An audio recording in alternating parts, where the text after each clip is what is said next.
Start recording. Okay, so let's talk a little bit about where we're at and where we're going, right? So we covered all this stuff. You guys know that there's support, where to get support for writing and for if you're having trouble with things and who to contact with stuff. We know the books for the class and stuff like that. We've gone through, everybody's got a passport, everybody knows the expectations for being accepted into the social work program. Here's the master manual, and here's some great stuff just to fiddle with if you wanted to see what professional social work exams are like. Just go in there. So you gotta take a GRE to get in the program? If it's required, not all programs require the GRE. Some want the MAT, and there's examples of the MAT in there also. But a lot of them require something. Don't freak out about it. Just do it. You need to do it again. Here's how you get the Zoom link. This is what Bridget clicked on in order to get into the classroom. So if you guys need to be at home and whatever, that's where you go to get that. Here's stuff about the book. Here's something I hope you all have done so far. Filled that out, that little form. Here's where I told you how to apply critical thinking to your textbook. That is, I want you to think like the author. Don't think like you. Think like the author. What's the outcome that this person wants? Same thing in Gen 1 when I talked about the behavioral indicator that has to do with communication. When somebody's talking to you, in your mind go, what do they want? What's the outcome that they want? And how can I show them that I've received that?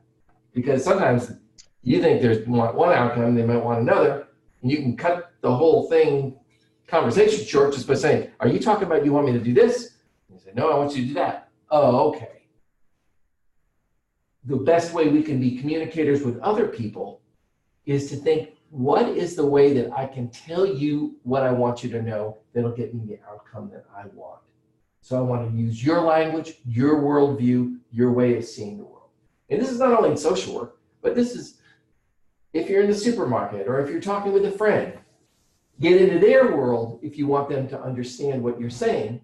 So you put things in a language that they go, I got it. And we do this naturally, right? We don't talk to little kids like we talk to adults. We use metaphors that we think little kids can grasp onto, but we use more sophisticated metaphors with an adult. It's all common sense, but it's putting it into your mind so that you're cognizant of it all the time is really important. Fill out the field. Y'all done your field application? I've started. Okay. I think they're due tomorrow. That's one of them crazy questions. They're due tomorrow? There's ton. I think. Is that one of the crazy questions? So, I'm at the last. It's a bunch. It'll take you a half an hour or so to get through it. It's due on the 30th, so that would be tomorrow. Okay. Oh my gosh. So contact information, field application form. Can you click on the Field application form? no, the one that you said the third one, 30? That's it. It's 11:59. It's right there. Yeah. And it's a big online form. It's just long, Okay. but take your time because if it asks you questions about something that you don't know, then you're going to need to perhaps get documentation or look up something or et cetera. PCIT, get yourself registered, get yourself going. If you're having trouble, email me about it, remind me. Willie already know about you and I already wrote them about you. You're having trouble too? Did you register twice and didn't work? first time I did it, I didn't put the U at the end of Thomas. There you go. But it let me redo it again. And Okay. then it said I sent the email with the right email. And then just at the beginning of class, I thought, well, I'm just gonna try it again. It said this email has already been registered. They just haven't sent me the email. Same thing I'm getting. And it doesn't give you an option to change your password or change. No. It did me the same way, but it gave me the option to change my I password. put my username and password and click log in, and it just brings up a page where it says you have been sent an email with further instructions. But It'll let you in, I but don't it have won't let the you email. finish without the email. Okay. So can you send me an email reminding me that you're having problems too? And if anybody else has problems, let me know about it. So in our first module, we talked about some of the core concepts of social work and understanding why we do things differently. Hope everybody's looked at the video about my quick overview of the social work program and social work. We're going to talk about Bob and how the social worker helps him. Oh, yeah. It's essential to watch that video because I use that as the core concept of explaining POD, person and environment perspective. This was our class last week, if you want to live that over again. Once is enough for me. Then this is the whole thing about the social work process, that whole document that we talked through last week that was quite something that I wrote up while I was talking with you all, but it seems to make sense. So we've got that posted. And the important thing about this is that it's a critical thinking process. That is, there's an intention behind each step in it. So you know why you're doing what you're doing. I'm doing this in order to gain biopsychosocial data. I'm doing this in order to gain rapport. I'm doing this in order to help the client feel at ease. I'm doing this in order to collaborate with the client. We talked about some of the golden rules of social work, which for our new people is all summarized in the idea that, number one, we don't give advice. So if you don't give advice, how do you change people? Well, the healing is in the hearing. That when we listen really closely to people and we collaborate with them, we create a really incredible change process that goes on. For that mom in that thing. So she's getting specific instruction, right? She's getting training to do that. That comes as a result of a case management plan. But the ability to meet that mom, when she was put in jail, there had to have been a transformative moment where she trusted somebody enough, or she was desperate enough. She may have felt like the consequences were so large that she had to do that training. But you could sort of tell by her affect that she was open to the idea of changing her own behavior with the belief that maybe that would change her kids. I bet you the initial part of it, she's just going, well, they don't know what you put up. And when we get to talking about abuse and neglect with kids, one of the things I'll say to you is if you don't understand how people hit kids, you probably haven't been in the positions that they've been in. Because I can absolutely understand why people want to hit kids. I can absolutely understand situations I've been in where I felt like I wanted to hit somebody, not just kids. Never a student.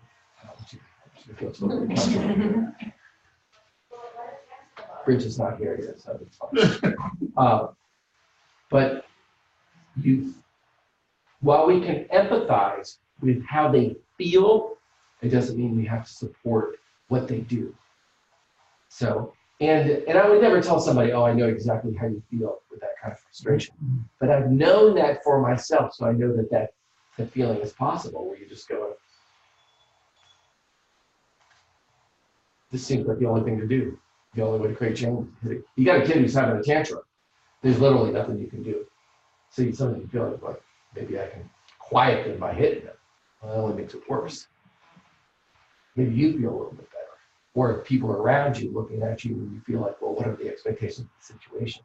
But bottom line is, you've got to have some education and some options to feel like you know what are the paths you can go down in order to create a path where you're making improvement. And that whole belief in Kaizen, that those little steps in the right direction make a difference. So that transformative moment where she first made herself vulnerable happened because of rapport. Happened because somebody probably listened to her and empathized with her and felt like, I've got confidence in you that you could do this program and that you get good results from it. That's who we have to be with our clients, because if they've gone all the way down the ladder, there ain't nobody else that believes them. We believe in them because we're trying a different approach to our process. And by definition, we'll be successful with them because the only tasks we're going to give them are doable tasks. Now, whether those tasks help them get far enough for them to avoid legal consequences or other things like that. We don't have control over that. All we can do is try to meet people where they're at and take them one step forward in the kind of work that they're doing. So we do that by listening, by gaining rapport, by getting that glue going, and then really collecting careful data so that we understand that and get a sense of their pie. So for the new people, pie, what is it? Person. Personal and environment. This was a great person. Okay. Oh, you said new people. I did, Bridget. So that's minus 200 points on you because you heard that and you deliberately neglected it. So, person and environment perspective, which says we don't even attempt to try to generate ideas to help somebody until we understand the situation they're in. Do we ever get all of the information here? No. But maybe we can get some of the major components that make us different in terms of our approach that other people have taken to that person. So, for the new people, you get this is a new way of doing things, right? That we don't give advice. So it's a new way of going about stuff. And we'll keep talking about that, but it's really important to keep in mind that anytime you hear any of this stuff, if your mind starts to think, oh, well, I could just get people to do X, not so much. What you can do is you can try to collaborate with them in order to help bring about something. Everybody good? Good, Bridget? Good. And Marquisha, I assume you're good. Okay. So then last week, or did we get to this last week? Last week I opened this up for you to take a look at. But this is all about this idea of what is normal. All right? Is there a normal family? No. Oh, all right. So you want me to just skip the whole lecture then? So I've got all this data to try to prove that there's a thing normal. Yeah, there's a normal. But family. let's understand why there's a normal family. Because if there was a normal family, we'd be able to define what it is. So one of the things we take a look at is, what are all the ways that families differ? Well, they differ by ethnic group, by religion, by developmental ages, so you got babies and adults, whether people are healthy, the mental health that goes on, economic status, family structure, which, this is sort of a generic nuclear family, but also now when you add all of the other lifestyles that may go on in terms of multiple parents or gay parents, things like that, all different. The genetics, the educational status, personality style, family size, rituals that people have, occupations, the kinds of nurturing that goes on, the way people handle aggression. All of this creates all of these factors. So if we were trying, and one of the ways I would like to think about this, if you were to describe this to an alien and they landed on, Thomas University's soil, and they said to you, what is a family? What would you say? We are family. You start singing to them, very nice. Say, oh, that was the disco generation. I thought that we didn't arrive 30 years ago. So what would you say? In terms of what a family is, you just want to. It's a group of individuals working together for the purpose in mind of moving forward, I guess, is a good way to put it. Okay, so are we a family? We are. We're a classroom family. Some way. For an hour a day or however long the class is, we work together to try to achieve the same purpose. But gets their allowance then. Here, just help yourself. Go ahead. Belly up. We're shopping there. Yeah, Bridget, go to the room. She's coming back up. Pardon? Her nap time to be. Oh, Marquisha? Okay. So it's a group of people working together for a common purpose. All right, well, pretty close. Pretty close. There's a structural piece you're missing from that. Work together by generations, by.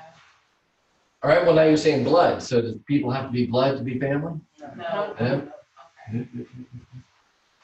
Well, here's what I want you to remember. I'm ready to move now. It's Willie's definition, but they live under a roof together. All right? And so this is a private system of a family. Now, regardless of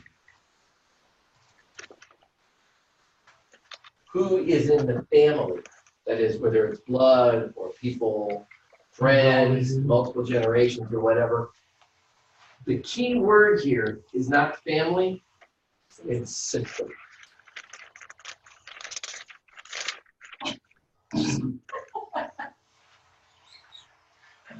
Okay, Coming back good. in. Oh, no, I'm just trying to make sure that wasn't Keisha's mic. Yes, sorry. No, that's all right. You're good, Marquisha. So the key word here is a family is a system that lives under a roof together. Now, here's the deal that I want you to remember, is we create our definition of family based upon the outcome that we want to achieve. Okay, let that settle down here and then just take a breath in and out. But people come to us with a problem, right? And we have an outcome that we want to achieve. So the key thing for us as social workers is to deal with the system that's organized around that problem. And what we're going to understand is that there's going to be private systems and there's going to be public systems, right? The public system is who you are or who your family is out in public, right? Out in the world, out experiencing school, or you're at church, or you're at a restaurant together. Do your kids have different behavior when you're out there in a public system? Yes. When grandma's around? Yes. Yeah. All of a sudden, all the rules that they didn't know how to follow, they know how to do that. Because grandma's got that look. Grandma's got that love. Or grandma's, you only see grandma. Yeah, grandma got All that the rules stick. they did try to follow, they don't with grandma. All right. Oh, yeah. Well, In my in case. any regard, it can be situational, right? So what we want to know, that's very important, the situational behavior that people have. So these public systems and private systems, as social workers, we want to know, where does this problem occur? Like, where do you think sexual abuse occurs? Within inside the public. In a private system, right? Is that somebody in the house that's taking advantage of one of the kids? Often neglect is going to occur there. Often abuse is going to occur there. Now, will yelling occur here and here? Yeah, maybe. Maybe. Where did that say under public system? Of a family. Oh. Private system of a family. So our definition of family is the system that's organized around the problem for the outcome that we want to achieve. That make sense? All right. We're creating a it's not the definition of family that the rest of the world is going to know and care about. You know, they'll all look at it like, oh, it's your blood or it's your nuclear. But we're looking to create an outcome. So we want to know, what is the system organized around the problem and therefore organized around the outcome that we want to achieve? Everybody get this? Yes. Making No, sense? sorry. Sort of? All the way or sort of? Sort of. Okay. I want you to tell me System. what public system is again. Okay. Who So are the in- private system happens under a roof. Oh, okay. Okay? Mhm. So this is the household, or this is the apartment. But when you're in a private space with people between a wall, you create implicit and explicit rules of how you're going to behave and what's allowed and what the roles and the structures are. Some of those may be kind of messed up, and they may lead to messed up behavior. So what we want to do is find out, where does the problem occur? How is it organized? That means, who are the people involved with it? And then we want to make an intervention that gets a different outcome. All right? So to do that, we've got to figure out, what's the system around the problem? Right? And what we know is private systems happen between two walls. There's something about when we close this door, Yes, there sir. is some kind of teacher in here, but when the door is open or when we're out in public, if I see you at the Hawk's Nest, am I like, oh, let me tell you about this and that? No, I'm like, hey, that's my girl too. Right? You get what I mean? Yes. I get it. All right. I'm So- I'm like a study, I understand this. So public is who this system is when other people are watching, Show my face. right? So you may have a Open kid, environment. can be an open environment, could be another closed environment, could be your kid goes over to your friend's house and is perfectly behaved, but when he's at your house, he's totally out of control. Or it could be vice versa. That would be situation, yeah. Anytime something only happens in one specific place, that's situational. A situational depression, I'm only bummed out when I'm around you. When I'm around these other people, I'm like, woo! A non-situational depression is, I'm depressed around everybody all the time. So, this module here, and this is why I ask you to give me your definition of a family, is what you're doing when you give me your definition of a family, what you grew up with, is you're starting to talk about what are those variables that were in here that you've experienced that you're aware of. And that creates what's normal for you. All right, everybody with me? Follow me on this? Because I want you to know what's normal for you. Now, normal can be functional and or dysfunctional. Normal does not mean good.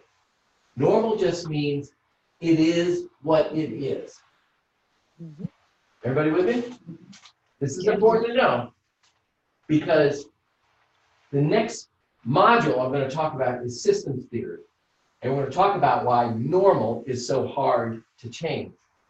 But the first thing I want you to do is understand the families you grew up with gave you your sense of normal, about what you judge as good and what you judge as bad. That's the way that you look at other people, and it's the blinders that you have when you see this.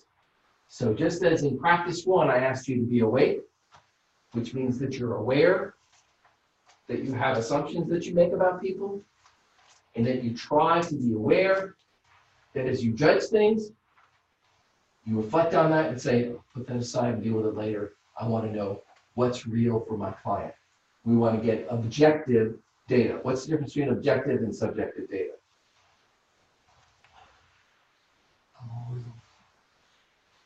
Bridget, Mm-hmm. what's the difference between objective and subjective data? Oh, flipping through pages. Don't help me, Willie. Hold on. My pants are gray. Is that Wait a second. subjective? That's subjective, that's what it is. Yeah, I get that. Did somebody already answer the question? No, we're waiting on you. Sorry. My pants are gray. Objective or subjective? Object. That's object. Object. That is Object. object. Objective. Subject. The way you can remember objective is nobody can object to the statement. Okay. You said it was- That's what you observe. It's what is real. That's it. Okay? Are these pants gray? Yes. These pants are comfortable. Subject. Subject. I mean, if someone was colorblind, then it would be Thank you very much. Minus 50 points. You're confusing the issue. Subjective because if Willie put on these pants, They won't be comfortable. they ain't gonna be comfortable. All right? How many fingers am I holding up? That's objective. That's one One. object. It's a pretty finger. Subject. Subjective. All right? My hair is 4 inches long. That's the. Well, Object. I ain't mad at that. I don't know. Subject. But what? My hair is dashingly handsome. There you go. That's. There you go, girl. I appreciate that. 1,000 points, class is over. We are done. Bridget ready to give her. Mm-mm. No, she does better than All right. But you get what I mean, right? So when I say we want to be awake to know, okay, I grew up with this and this is what I see as normal, and this is what I thought was abnormal in my own family. But I'm going to try to keep those things aside so I can see what's real for you and what's really going on for you and your family. In our biopsychosocial assessment, where we collect data about all the strengths and stressors from the client, we're trying to get objective data from the client. This is what the client says. Now, the client may be giving us a subjective experience. Like they may say, I had a very hard childhood, but it's objective data for us Yes. because that's what they said. Get what I mean? It goes somewhere. Right? And that means anybody who's in the room would agree that the client said that. Now, whether they had a hard childhood or not, that's subjective for them. But the fact that they give us that data makes it objective. Good? Good? Okay. So, Wait, hold up. Yep. If she said she had a hard life, and she said, tell you as the social worker that she had a hard life, that would be objective to us, Yes. right? Yes. Here, yes, because if other people were in the room, they would That's what all she said. hear that the client stated that she had a hard life. this what negative. Right. Now, if the client is crying and said, I had such a hard life, and we wrote, client was overwhelmed with emotion and sad, speaking about her early life. Is that subjective or objective on our part? That is subjective. That's subjective. What I would write is the client teared up and cried while speaking about her early childhood. That is That's objective. objective. Everybody in the room could see that that happened. Mhm. Get it? All right. Mhm. Now, if a bunch of people had her childhood, would they all react that way? I don't know. But that's what the client told us, so that's what makes it real. That's what we got to work with. Absolutely. Okay. Yeah, So, before we leave this topic, could we look at the the comment you made under my entry the other day? But don't make me read it.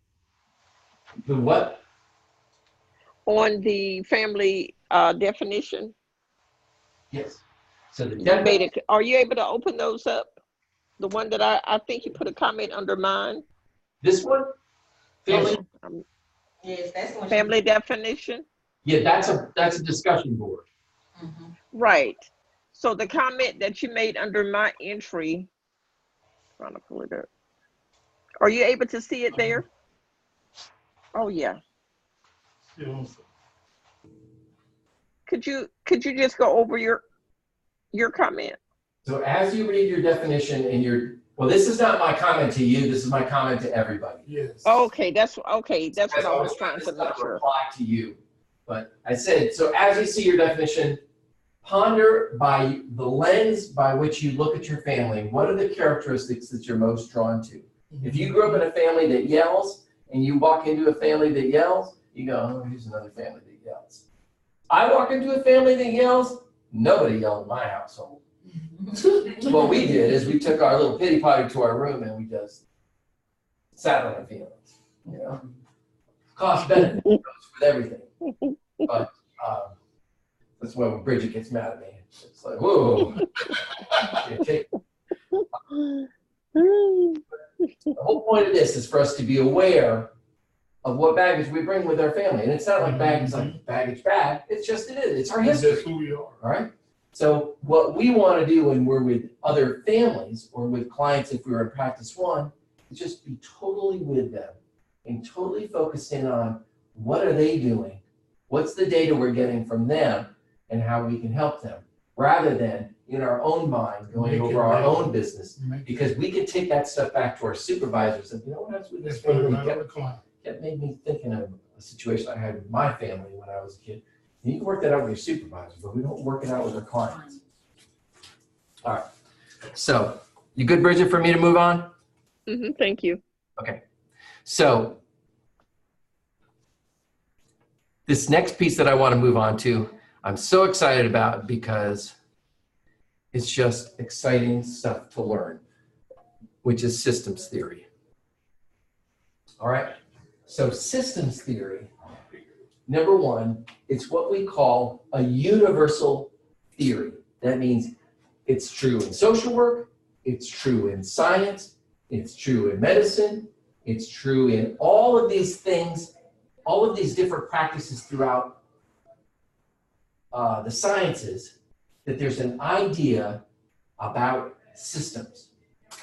And systems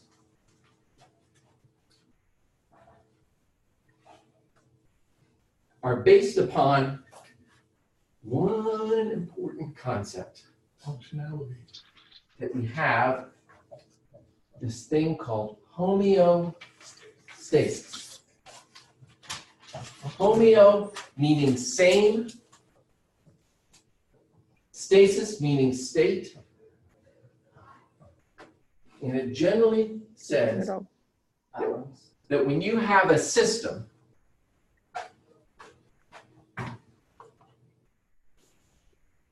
it tries to keep itself in balance. All right? So, how many of you guys remember the Karate Kid? It's my big visual demonstration for the class. Crane stone. Karate Kid, right? Crane stone. So if you were, and what did he do when he was sitting on that pier taking his stance? He was learning how to keep his balance in all kinds of situations. So when the wind blew, he would adjust himself. So if you were to push me and I was trying to maintain my balance, I wouldn't necessarily stand like this. I might stand like this, right? I'll adjust and do whatever it takes in order to maintain my homeostasis. So another word for homeostasis is what we experience as normal. Right? Normal, the same state. We experience it all the time. Everybody with me? So we have our habits, that's our homeostasis. This is the way our family interacts together, that's our homeostasis. This is what we do on weekends, that's what's normal. Social work, our systems theory says that when we add change, so the triangle is the symbol for change. When we add change to a homeostasis or a state that is at rest, right? When I mean at rest, I mean it's doing what it normally does, it's balanced. This equals chaos and stress, right? So if I change the way you do things normally, it equals chaos and stress. So here's chaos and stress. Here's a mess, okay?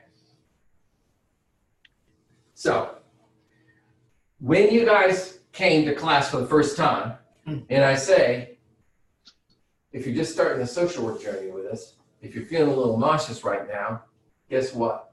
That's normal. Because what was your normal? Not being in this class. First time at Thomas University, if you're worried and you're feeling and you're driving here going, I can't believe I'm gonna be, I don't think I can do this every Tuesday, or I can't believe how long this drive is, or what's gonna happen, bad weather, or what are these people gonna be like? What we can do as brilliant social workers is anytime we have a client that's going to go through any kind of change, the smart thing we can do is tell them, guess what? This is going to be stressful. Let's give you some coping strategies to deal with this. Mm. Because the natural inclination of a system that is upset is to go back to homeostasis. That is so important to understand because that's why we have a hard time changing.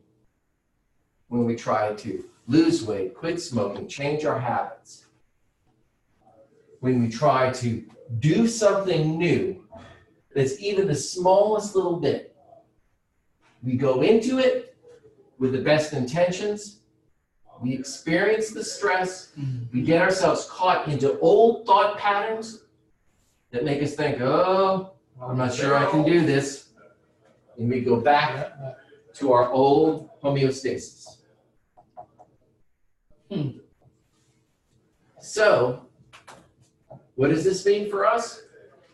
That when we take the woman who's been in an abusive relationship Yes. and we put her in a refuge house to give her a safe place to stay that's away from her abusive husband, we think we're doing her a big favor Yes, sir. and that we're giving her peace and quiet, but we know better that internally what she's experiencing is chaos and stress because it's not the system that she knows. Mhm. You know, wives' tale talk about rather the devil I do know than the devil I don't know. So why is it even if you leave that SOB of a husband, you hook up with another guy who's abusive?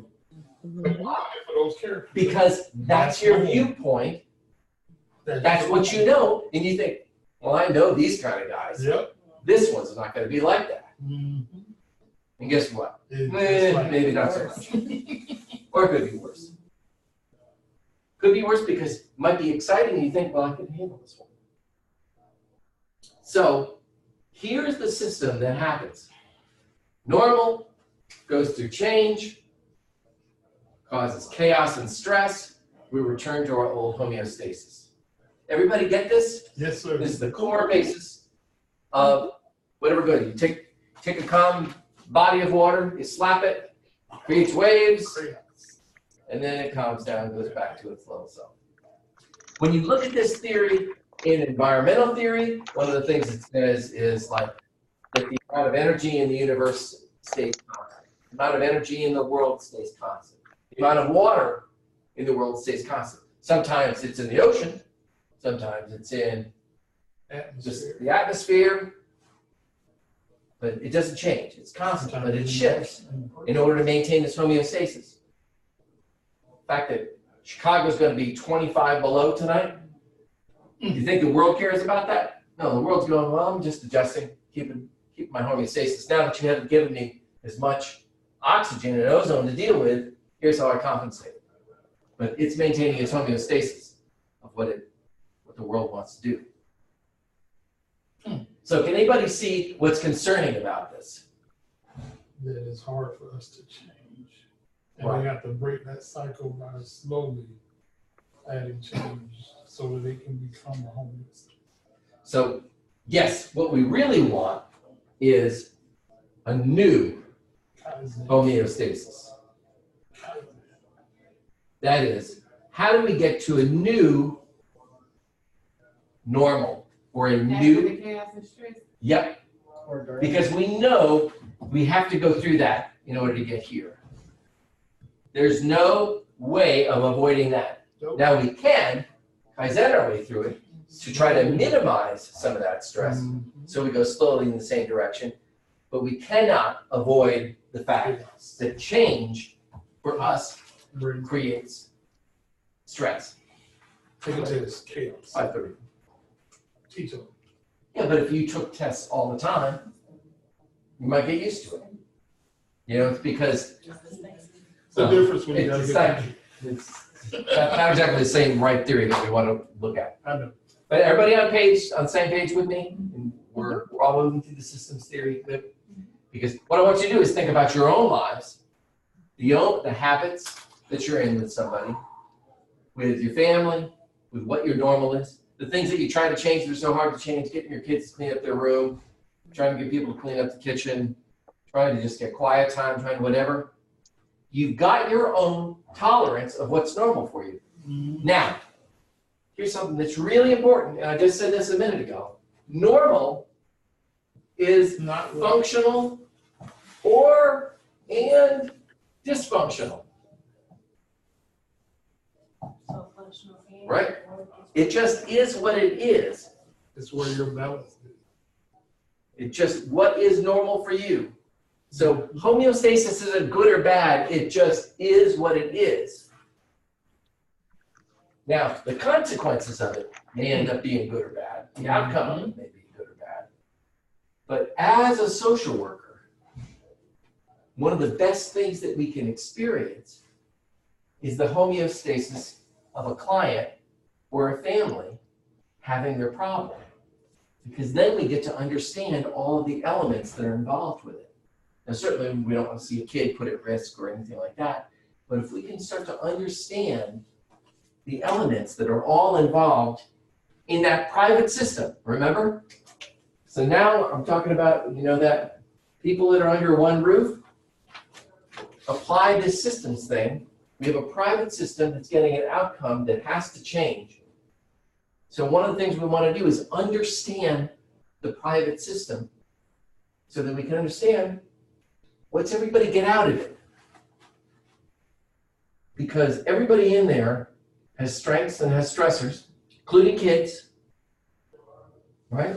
So we want to understand everybody's pie to figure out how come their homeostasis gets this outcome. So it's a lot of things to think about. But the important thing for you to do is to, now that you know this, to start looking and using these tools as ways of examining things. For the new folks, make sure you're thinking about pie all the time. And as you see somebody's behavior that you don't like, instead of judging it and going, oh, it's such a jerk, find it interesting. What makes somebody act like an asshole like that? What did they get out of that? What is it? What are all the elements that would have to change in my life for me to act like that? It's a fascinating way to go about things. And instantly you start to get some empathy and some, number one, gratitude for your own life, empathy for somebody else's life, and you try to look a little bit bigger as to, well, maybe they're hungry, maybe they're whatever, I don't know. But that's as we move into a professional social worker's mind, is we're not judging, we're interested, we're curious. How did they get to this? So, the question we posited was, how do we go from a chaotic piece of change into a new homeostasis that's going to be functional, that's going to be helpful, where people increase their ability to do things? All right? I'm going to tell you 2 magic words. Ready for this? Excited? Mhm. Don't write it down, just look at me. Let's have a special moment. All right, same thing. All right, Bridget, special moment. Okay? I'm ready. Stay right there. There's 2 things that are required in order to create change to a homeostasis. Mhm. One is maintenance. It's what? Maintenance. Maintenance. Maintenance. And what is the maintenance? It's the maintenance of the change. Constantly working on. So you can think, if you're doing a diet, I can guarantee you, if you stick to that diet, you'll lose weight. Right? Low carb.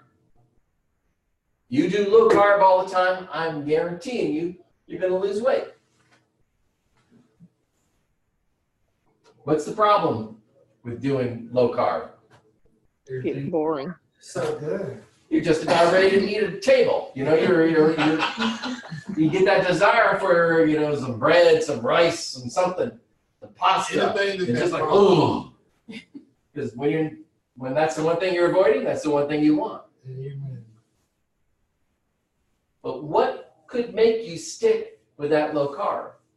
Looking at the games, the good. You having success? positive. That's the second piece of this, is that reinforcement is the second component. Because if you don't have appropriate reinforcement, you won't maintain. So, and when I mean maintain, I mean almost 100% of the time. All the time, the change has got to be maintained. So what does this mean when we're talking with a client about change for them? That's why I said our tasks have to be doable, like 90%, 99% doable. Why? Because we want them to maintain them. But hard changes, especially, people have to see that there's an outcome that comes from that work in order to do it. That's why I get teary watching that mom, is that she's believing in something that she's not seeing, right? That as the social worker tells her, you are doing awesome. You know, watch, now lean down to your kid and say, oh, I like it when you're quiet. You know, and the mom starts to get it and says, you know, I wouldn't have paid attention to that before, but now I pay attention to it and I see that that's a sign that I'm doing something right. There we go. That's our baby step in the right direction. And she'll find that reinforcing. But it's not until we bring it to her attention that she'll notice that. But further down the line, she'll have that as a tool, and that will be self-reinforcing for her. When it's self-reinforcing, she'll keep it up. Why? Because she'll find out that being nurturing gets better behavior from her kid than being punishing. We know from behaviorism that positive reinforcements, telling somebody you're doing a great job, is 10 times more effective than giving somebody negative reinforcement. You know, catching them doing things that you want them not to do. So being able to train people to be able to get, to do what we want them to do, and then to see the results of it is a mighty big task. But that's what a treatment plan is all about with a family. Okay, so everybody follow me so far? This exciting stuff, are you tingling? Or is it because you just had to move the chair for a while? You tingling, Bridget? Yeah, okay. It's because she's watching the soap opera on another screen right now. All the days of my life. All right. So here's another important piece of all of this stuff, is that as we create our plans, we have to build in the treatment as to what are the steps we want people to keep up doing. We want to figure out how they're going to be reinforced, and what are ways that we can have negative reinforcement. What was the negative reinforcement that enabled that mom to keep up the maintenance? Ignore the bad behavior. All right, well, that was one of the things that she was doing, but what were the reinforcements that mom was getting? No, maybe he cried, he had a tantrum for 15 minutes. Right, so that was hard to go through. But in the big picture, what's a negative reinforcement for that mom in terms of what's keeping her doing that behavior, the training behavior? She would lose her kids. Sorry. Oh, okay. Right. Okay. Okay. Trying to ask hard, the question's too general, I'm sorry. But do you see what I mean? That's a reinforcement also, you know? Behave well, or you go back to jail. You know, behave well, or you lose these privileges. You know, do what needs to be done, or there's consequences. Do what needs to be done, and there's rewards. You know, so this can be positive and negative things. So it's not just positive reinforcement that we can use here. It can be negative reinforcement where we let people know, just want to let you know, here's the consequence. You know, I tell the story about that kid that I work with. You know, negative consequences, I have to do a judge report. And when the judge sees, and you haven't talked about anything, you haven't made any progress, Yeah. you know, he may send you to some sort of facility or something like that. So, systems theory says we always have a steady state. That's another phrase that people use for homeostasis, a steady state. A steady state. Steady state, yep. The big word that we can use for homeostasis is that it's what everybody's normal is. Our challenge as professionals, get people to a new normal. When we talk about increasing people's functioning, it's not a one-shot deal. So when I'm taking an alcoholic, I want them to have a new normal of being sober. Now, in systems theory, just like in our pie, we have our stressors and our strengths, right? This system has stressors and strengths on it, right? So one of the stressors in this system is dad's alcoholism. So there's strengths too. Bridget, you following what I'm saying? Are you sure everybody on board?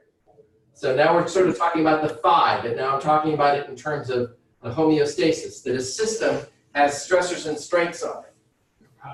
So if I eliminate one of these stressors, dad's not drinking anymore.